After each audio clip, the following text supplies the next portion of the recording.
Welcome to the channel, Jaden Chase. Now, it seems as if Noel Maitland was one of the corrupt officers in Mobile St. James exposed by Reneto Adams. Some have pointed to the fact that Noel Maitland retained one of the most expensive criminal defense attorneys, resides in one of the most expensive apartment complex in Kingston and St. Andrew, drives a luxury BMW, all on a policeman's salary. Something other officers of his rank would tell you sound impossible with the pay with them get. I'm going to hear the corruption Reneto Adams they talk about, and they will contain the reason. Look and listen. Or St. James, rather by extension. It was as a result of police inaction, and that has to do with the leadership of the force right down to the last man in St. James. And if I can tell you something, when I was at the CMU, I was sent by a particular commissioner of police to St. James. We saw this coming. It was then fresh. Extortion, the whole mess you see that's going on. And I was sent there. Obviously, we cleaned it for some time and all that.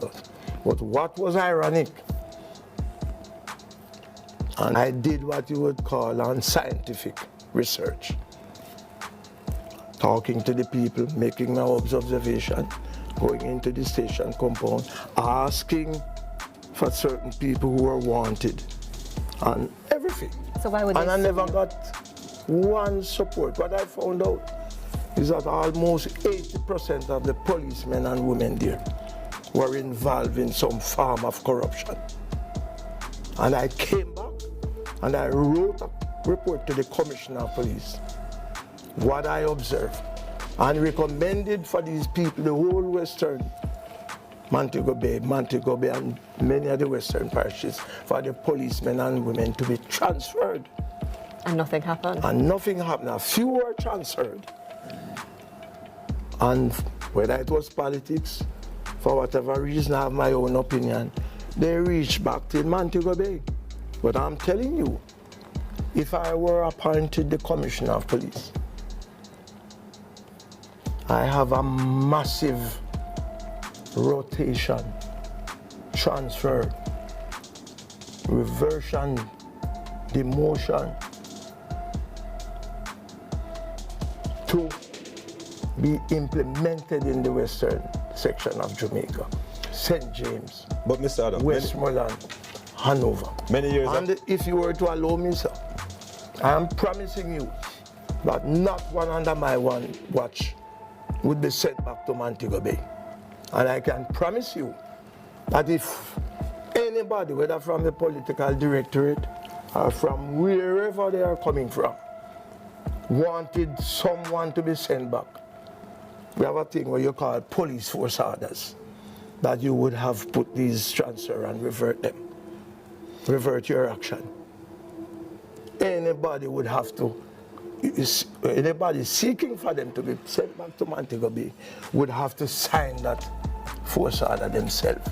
Mr. Adams, it would not be signed by Reneto. Are you Reneto insinuating that our politicians are complicit in our crime? Of course, at the time, many of my investigations showed that many were returned to Montego Bay based on an instigation of many politicians. But many years have passed since those years, Mr. Adams. No, but the rot still remains. But the rot still remains. Many of those may have been dead, or transferred, but the culture remains there. So the new policeman who goes there continues the corruption. You made your reputation as a man going out yourself with a select team of other officers on patrol. You don't see yourself going back out on patrol? Sure. I will be, at last, and for the first time, a police commissioner who will be leading my own operation. A massive operation through Jamaica, 1 month for that matter. Parish to parish. But certainly these criminals nowadays are different, Mr. Adams. They are different how? These are what I would call some little wicked boys they don't know strategies in criminality. They are just wicked and they have gun, they fire it on people. If they get strong police leadership and action, we repel them, so what? We have them arrested, prosecuted, sent to jail. Those who do not comply. But there are other structures within the society, you know. There are things like Indicom, there are things like the human rights groups, yes, who are going to say that Adams is not the right person at this time. Well, they can say it, they have always been saying it. I have never been accused of any breach of human rights. How many persons have you killed? Hold on and let me finish that. Where I have not been absolved at the highest court in this land. So that nothing is on my record. How many persons have you killed, Mr. Adams? I think that is... Now, keep in mind, some have said that Maitland is the owner of a prominent record label who work with a whole heap of artists. Now, other information has surfaced stating that Maitland is not the owner of the record label. Probably has shares, but is not the owner. And what will take place with Maitland, the record label is doing their best to separate themselves as a musical entity from whatever Maitland is involved in or will be convicted of. Now, Mr. Maitland's finances are not being investigated due to the nature of the crime. It's a murder trial.